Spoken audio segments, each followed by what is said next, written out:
So ఇక్కడ మనం major highlights చూద్దాం. Highlights of the interim budget చూద్దాం. ఈ హైలైట్స్ ఏంటి అని అంటే ఇప్పుడు మనం డిస్కస్ చేయబోయేవి ఏంటి అంటే జనరల్గా అంటే క్వశ్చన్ అండ్ ఆన్సర్ మోడల్లో ఫ్రేమ్ చేయబడ్డాయి ఇవి. అంటే లైక్ కొన్ని ఇప్పటిదాకా మనం ఆల్రెడీ మేజర్ హైలైట్స్ కూడా మనం డిస్కస్ చేసేసాం. జనరల్గా పార్ట్ 1, పార్ట్ 2, పార్ట్ 3లో డిస్కస్ చేసాం. ఇది పార్ట్ 4 అనమాట. దీన్ని కనుక అబ్జర్వ్ చేస్తే దీనిలో what is the total size of the India's budget. ఇది ఒక అంటే డిఫరెంట్ స్టైల్గా ఉంటుంది. ఈ type question and answer explanation కూడా పక్కన అనమాట. దాన్ని ఎక్స్ప్లెయిన్ చేయడానికి పాసిబిలిటీ ఉంటుంది. దీంతో ఏమవుతుందంటే ఈ టైప్ ఆఫ్ ఈ మోడల్ తోటి ఏమవుతుందంటే క్వశ్చన్ మీద అవగాహన వస్తుంది, క్వశ్చన్ ఎలా అడుగుతాడో తెలుస్తుంది, అట్ ద సేమ్ టైం మనం ఎలా ఆన్సర్ని రిట్రైవ్ చేసుకోవాలో కూడా అర్థమవుతుంది అనమాట. సో ఏమడుగుతున్నాడు question, what is the total size of the India's budget అంటున్నాడు. ఇండియా బడ్జెట్ టోటల్ సైజ్ ఎంత అని అంటున్నాడు. బడ్జెట్ మనకి దాదాపు అంటే వీళ్ళు అనౌన్స్ చేసింది ఏంటి అంటే దాదాపు 47.6 lakh crore. ఇది టోటల్ అమౌంట్, బడ్జెట్ అమౌంట్ ఇది. ఇక్కడ మనం కనుక కొంచెం ఇన్డెప్త్ కనుక వెళ్తే ఈ పర్సంటేజ్ వైజ్ చూడండి. అంటే జీడిపిలో ఎంత పర్సంటేజ్ ఇది అని అన్నప్పుడు union budgets GDP proportion rose significantly post pandemic అని. పాండమిక్ తర్వాత కొంచెం పెరిగింది అంటున్నాడు. 2021లో మనం బాగా హై అమౌంట్ చూస్తాం. తర్వాత మళ్ళీ ఇప్పుడు ఇక్కడ 2024లో కనుక చూస్తే ఇది బడ్జెట్లో మనకి జీడిపిలో 14.9% అనమాట. 14.9%. మొత్తం టోటల్ బడ్జెట్ ఎంత అనౌన్స్ చేసింది కనుక అంటే బడ్జెట్ అనౌన్స్ చేసింది 47.6 lakh crore. This the one number. So అలాగే నెక్స్ట్ ఫర్దర్గా వెళ్దాం. Which items are the top 3 contributors to union's income అన్నాడు. టాప్ 3 కాంట్రిబ్యూటర్స్ ఏంటి అన్నాడు. ఫస్ట్ మనం డిస్కస్ చేసాం, ఇది కాంట్రిబ్యూటర్స్ని డిస్కస్ చేసాం. అంటే rupee comes and rupee goes అని, rupee comes and rupee goes అన్న కాంటెక్స్ట్లో మనం దీని గురించి మాట్లాడడం జరిగిందనమాట. సో ఏవి టాప్ క్లాస్ అని అంటే ఫస్ట్ ఏది అని అంటే first borrowings and other liabilities highest అనమాట. బారోయింగ్స్ అండ్ అదర్ లయబిలిటీస్ కనుక ఇక్కడ మనం చూస్తే ఇట్ ఆక్యుపైడ్ 28% అనమాట. 28%. దాని తర్వాత ఇది ఫస్ట్ అయితే బారోయింగ్స్ ఫస్ట్ అయితే income tax second, GST third. ఇదిగోండి మనకి ఇక్కడ ఇన్కమ్ ట్యాక్స్ 19%. ఇన్కమ్ ట్యాక్స్ 19%తో సెకండ్ పొజిషన్. తర్వాత goods and services tax GST వచ్చేటప్పటికి ఇక్కడ జిఎస్టీ అండ్ అదర్ ట్యాక్సెస్ వచ్చేటప్పటికి 18% అనమాట. This occupied 18%. ఇవి టాప్ 3.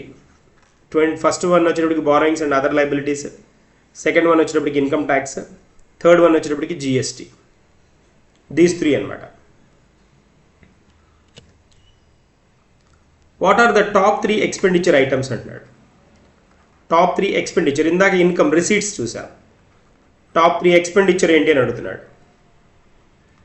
ఎక్స్పెండిచర్ ఐటమ్స్ టాప్ 3 కనుక మనం చూస్తే ఒకసారి అబ్జర్వ్ చేస్తే ఇంట్రెస్ట్ పేమెంట్స్, కట్టిన వడ్డీలు ఉంటాయి కదా, వడ్డీ చెల్లింపులు అంటాం ఇవి. తర్వాత స్టేట్ షేర్ ఆఫ్ ట్యాక్సెస్ రాష్ట్ర వాటా దేనిలో, ట్యాక్సెస్లో, పన్నులలో రాష్ట్ర వాటా. తర్వాత సెంట్రల్ సెక్టార్ స్కీమ్స్ కేంద్ర రంగ పథకాలు 2 ఉంటాయి మనకి. సెంట్రల్ సెక్టార్ ఉంటాయి, మోడల్స్ సెంట్రల్ సెక్టార్ ఉంటాయి అండ్ సెంట్రల్ స్పాన్సర్డ్ ఉంటాయి.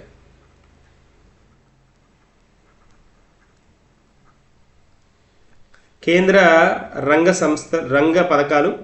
పథకాలు అండ్ ఇది వచ్చేటప్పటికి కేంద్ర ప్రాయోజిత పథకాలు ఉంటాయి.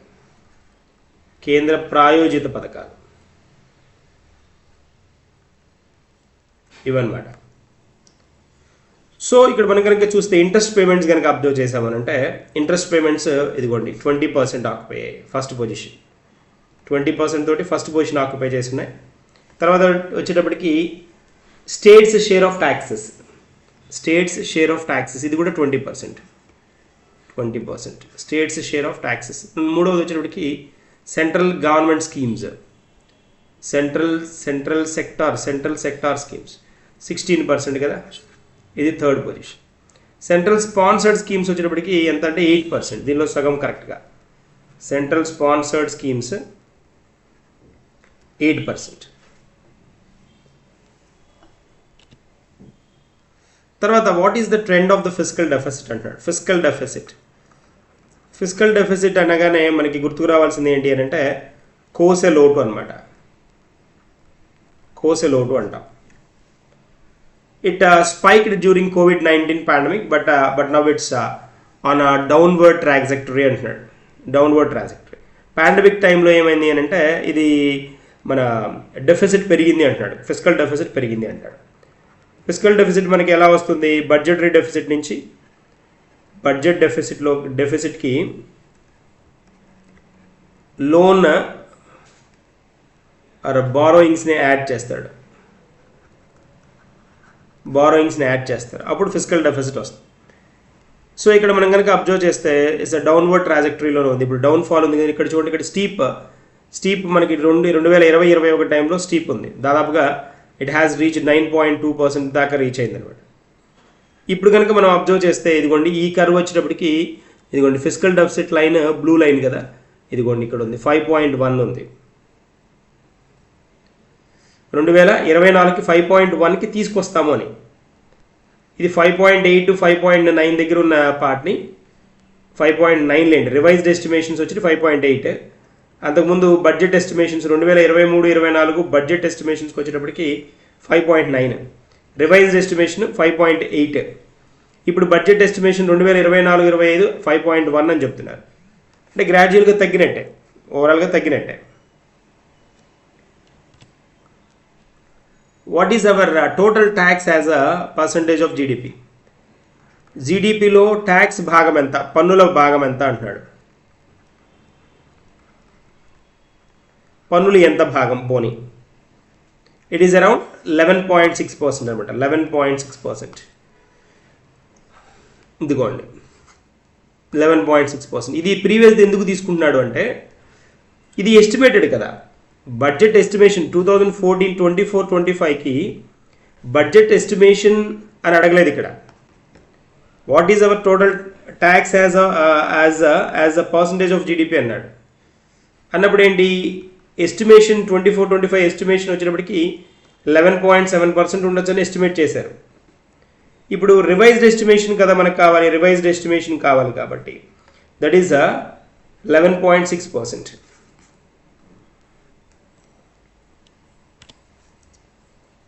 తర్వాత gross tax components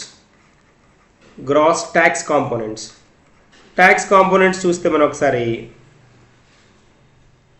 corporate tax వచ్చేటప్పటికి 27%, ఇన్కమ్ ట్యాక్స్ కూడా 27%. వాటి ఇదనమాట. గూడ్స్ అండ్ సర్వీసెస్ ట్యాక్స్ వచ్చేటప్పటికి ఇక్కడి నుంచి మనం 20-24 గ్యాప్లో చూస్తే గూడ్స్ అండ్ జిఎస్టీ వచ్చేటప్పటికి దాదాపుగా ఇట్స్ అరౌండ్ 29% అనమాట. గ్రాస్ ట్యాక్స్ రెవెన్యూ ఇక్కడ ప్లీజ్ ఫోకస్ చేయాల్సింది ఏంటంటే గ్రాస్ స్థూల పన్నులు,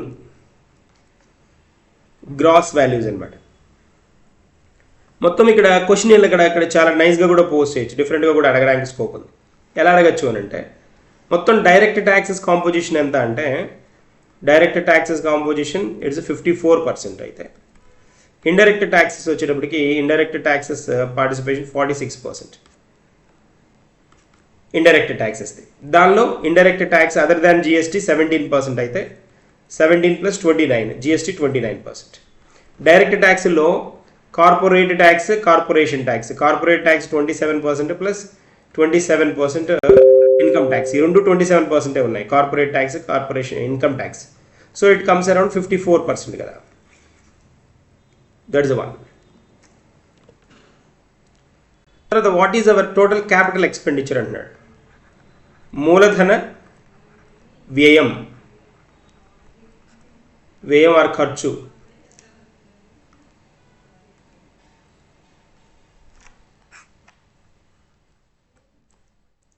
మూలధన వ్యయం అంటాం. వ్యయం అన్న ఖర్చు అన్న ఒకటే, ఖర్చు ఆర్ వ్యయం ఏదైనా అనొచ్చు. సో ఎంత అంటే ఇట్స్ అరౌండ్ 15 lakh crore, 15 లక్షల కోట్లు. సో ఇక్కడ చూస్తే మనకు అర్థమైపోతుంది. క్యాపిటల్ ఎక్స్పెండిచర్ అన్నాడు. క్యాపిటల్ ఎక్స్పెండిచర్ ఖర్చు పెడుతూ ఉంటే అది బెనిఫిట్ ఎక్స్పెండిచర్ లాగా అనిపిస్తుంటుంది, కానీ ఏంటంటే బ్రిడ్జెస్ ఇంకా దేని మీద ఇన్వెస్ట్ చేస్తారు. తర్వాత పోతే గవర్నమెంట్ బిల్డింగ్స్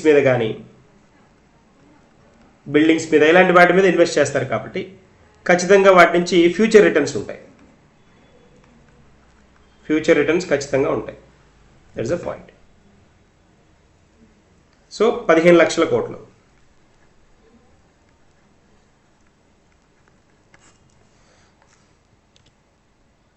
తర్వాత చూస్తే which are the 6 core of the core schemes of the government of India అంటున్నాడు. Core of the core schemes.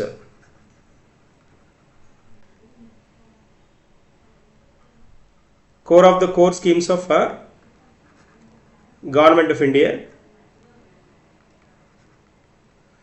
Core of the core schemes అంటున్నాడు కదా.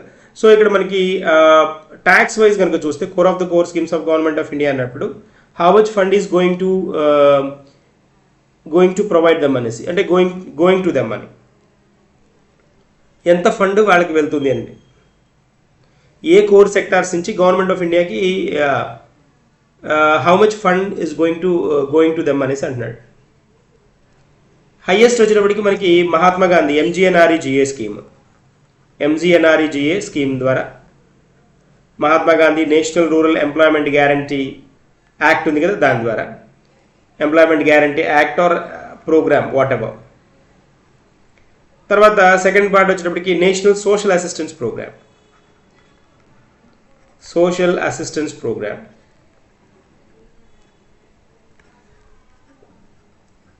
వీటితో పాటు umbrella programs for the development of minorities, వీటిలోనే కంబైన్డ్గా ఉంటాయి అన్నమాట. కంబైన్డ్గా ఇంకా డిఫరెంట్ టైప్స్ ఆఫ్ స్కీమ్స్ ఉంటాయి.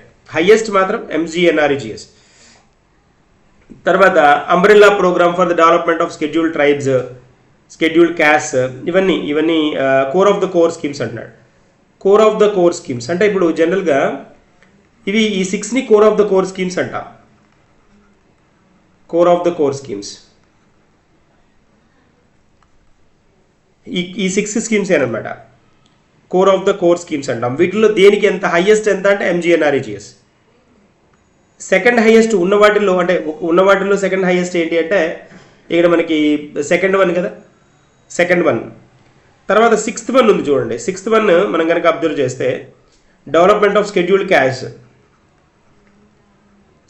క్యాస్ట్ వచ్చేటప్పటికి ద స్పెండింగ్ అరౌండ్ 9,560 స్పెండ్ చేస్తున్నారు. ఇది 9,652 కదా. ఎంజీఎన్ఆర్ఈజీఎస్ క్వైట్ హైయెస్ట్ 86,000 కోట్లు. సో తర్వాత నెక్స్ట్ 4th హైయెస్ట్ వచ్చేటప్పటికి ఏంటి అని అంటే 4th హైయెస్ట్ వచ్చేటప్పటికి మనకి it is the umbrella programme for 5th కదా, umbrella programme for development of scheduled tribes. దాదాపుగా 4,241 crores అని ఖర్చు పెడుతున్నారు అన్నమాట.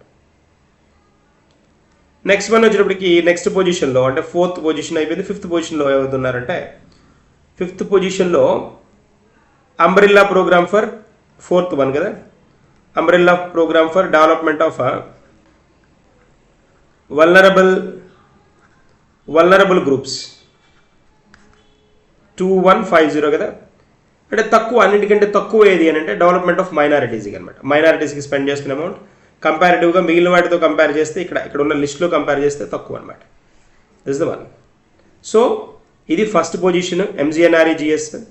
సెకండ్ వన్ వచ్చేటప్పటికి national social assistance program. Third వచ్చేటప్పటికి షెడ్యూల్డ్ క్యాస్ట్. నెక్స్ట్ వచ్చేటప్పటికి షెడ్యూల్డ్ ట్రైబ్స్. నెక్స్ట్ వచ్చేటప్పటికి this one umbrella programme for vulnerable. ఇది వచ్చేటప్పటికి 6th. ఇది ఆర్డర్లో అనమాట. బట్ ఇక్కడ core of the core schemes ఏమిటనేవి కూడా తెలియాలి. వీటిని core of the core schemes అంట. Core of the core schemes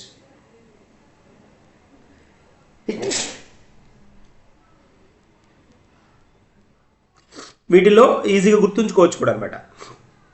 ఈ 6 ఈజీగా గుర్తుంటాయి కూడా. ఎలాగా గుర్తుంచుకోవచ్చు అని అంటే ఇక్కడ చాలా క్లారిటీ ఉంటుంది, క్లియర్గా కూడా ఉంటాయి. ఏమని, ఫస్ట్ ఎంజీఎన్ఆర్ఈజిఎస్ ప్రోగ్రామ్ ఎంజీఎన్ఆర్ఈజిఎస్ ఉంటుంది. ఎంజీఎన్ఆర్ఈజిఎస్ ఎందుకంటే ఎక్కువ ఎంప్లాయ్మెంట్ ఉపాధి హామీ పథకం కాబట్టి ఎక్కువ మందిని రీచ్ అవుతుంది కాబట్టి దీనికి ఫోకస్ ఎక్కువ ఉంటుంది. తర్వాత నెక్స్ట్ వన్ వచ్చినప్పటికి national social assistance programme. Social assistance అంటున్నాం, ఇదొకటి. తర్వాత నెక్స్ట్ ఇంకన్నీ 3 అంబ్రెల్లా ప్రోగ్రామ్స్, ఇంకా మిగిలిన 4 అంబ్రెల్లా ప్రోగ్రామ్స్. 3, 4, 5, 6 ఈ 4ని అంబ్రెల్లా ప్రోగ్రామ్స్ అంటారు. ఈ అంబ్రెల్లా ప్రోగ్రామ్స్లో ఒకటి మైనారిటీస్ ప్రోగ్రామ్, రెండవది వచ్చినప్పటికీ వల్నరబుల్ గ్రూప్స్కి రిలేటెడ్, ఒకటి షెడ్యూల్డ్ ట్రైబ్స్, ఇంకోటి షెడ్యూల్డ్ క్యాస్ట్, ఇవన్నమాట. సో ఇలా క్వశ్చన్స్ అడిగినప్పుడు హ్యాండిల్ చేయడానికి ఈజీగా ఉంటుందని కొన్ని నేను ఇక్కడ ఎక్స్ప్లెయిన్ చేశాను. ఫర్దర్గా మనం ఇంకా ఎక్కువ క్వశ్చన్స్ కూడా ఎక్స్ప్లెయిన్ చేసుకోవడానికి, డిస్కస్ చేసుకోవడానికి కూడా పాసిబిలిటీ ఉంటుందన్నమాట. తర్వాత ఇక్కడ మనం వస్తే who holds the record for the most presentations of the budget. ఎక్కువ సార్లు ఎవరు బడ్జెట్ ఎక్కువ ప్రజెంట్ చేశారు అనే ట్యాగ్ కనుక మనం చూస్తే ఎస్ ఫస్ట్ టాప్ నాడ్ ఎవరు అని అంటే is Morarji Desai. First and foremost top అనమాట, ఎక్కువ సార్లు బడ్జెట్ని ప్రవేశపెట్టింది మొరార్జీ దేశాయ్.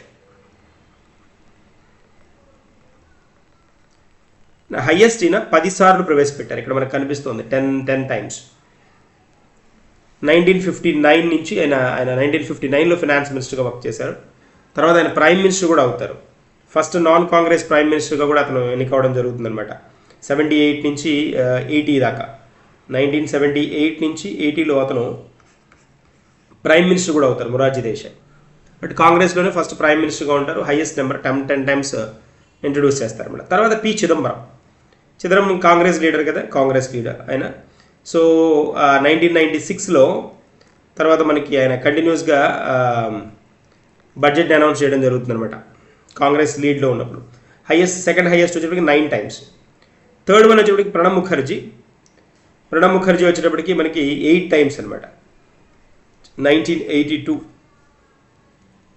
ఇప్పుడు ఈ లిస్ట్లో మనం కనుక అబ్జర్వ్ చేస్తే నెక్స్ట్ యశ్వంత్ సిన్హా ఉన్నారు.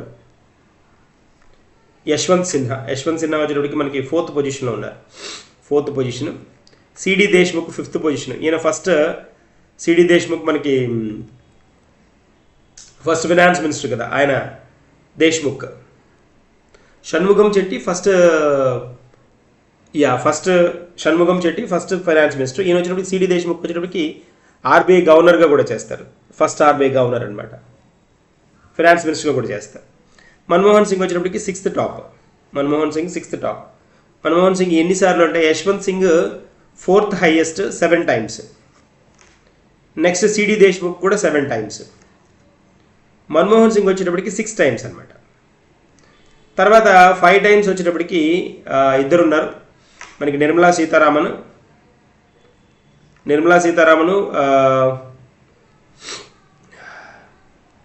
ఈవిడ వచ్చినప్పటికి మనకి 7th పర్సన్ అనమాట. 7th person any times budget top 7లో అనమాట. టాప్ 7లో ఉన్నారు ఈవిడే, ఎందుకంటే అడగడానికి స్కోప్ ఉన్నది కదా. 2019 నుంచి ఈవిడే ఇస్తున్నారు బడ్జెట్. 7th పర్సన్ లిస్ట్లో 7th పర్సన్. ఎన్నిసార్లు బడ్జెట్ ఇచ్చారంటే ఇప్పటికీ 5 సార్లు ఇచ్చారు, 5 టైమ్స్. ఇది 5వది అనమాట. ఈసారి కనుక గెలిచింది బీజేపీ గవర్నమెంట్ కనుక వచ్చింది అని అంటే ఈవిడ రికార్డ్ 10 టైమ్స్కి వచ్చేస్తుంది, ఈవిడ రికార్డుకి వచ్చేస్తుంది. నెక్స్ట్ టైం అన్నీ కూడా ఈవిడే ఫినాన్స్ మినిస్టర్గా ఉన్నారు అని అంటే ఈవిడ రికార్డ్ బ్రేక్ చేయడానికి కూడా స్కోప్ ఉంటుంది అనమాట. టాప్ వచ్చేటప్పటికి 8th ప్లేస్లో ఎవరు ఉన్నారంటే వైబీ చౌహాన్ ఉన్నారనమాట. చౌహాన్ కాదు, చవాన్. ఈయన కూడా 5 టైమ్స్ అనౌన్స్ చేశారు 1971 ఆ టైంలో అనమాట. ఇవి ఎందుకు అంటే ఒకసారి మరి బడ్జెట్ టైం కాబట్టి అడగడానికి స్కోప్ ఉంటుందని వీటిని కూడా నేను డిస్కస్ చేయడం జరిగింది. దీంతో మనకి బడ్జెట్లో మనం డిస్కస్ చేసిన అంశాల్లో ఇంకొంచెం ఎడిషనల్ పార్ట్కి వచ్చాం. యూనియన్ గవర్నమెంట్ ఎక్స్పెండిచర్, ఇది కూడా డిస్కస్ చేసాం. ఎక్స్పెండిచర్ ఎక్స్పెండిచర్కి వచ్చినప్పటికి యూనియన్ గవర్నమెంట్ ఎక్స్పెండిచర్లో మనకి జనరల్గా క్యాపిటల్ ఎక్స్పెండిచర్, ఇది మొత్తం ఎక్స్పెండిచర్ అన్నమాట, ఇది టోటల్ ఎక్స్పెండిచర్. దీనిలో మనం ఇది క్యాపిటల్, ఇది రెవెన్యూ. రెవెన్యూ పర్సంటేజ్ ఎంత అంటే 78%, క్యాపిటల్ వచ్చినప్పటికి 22%. That's at. దీంతో మనకి బడ్జెట్ గురించి ఉన్న అంశాలన్నింటినీ మనం డిస్కస్ చేసాం. వీటిని 1-2 సార్లు బాగా వినండి, క్లియర్గా, కాన్ఫిడెంట్గా క్వశ్చన్ అటెంప్ట్ చేసే ఛాన్స్ అయితే ఉంటుంది. Thank you.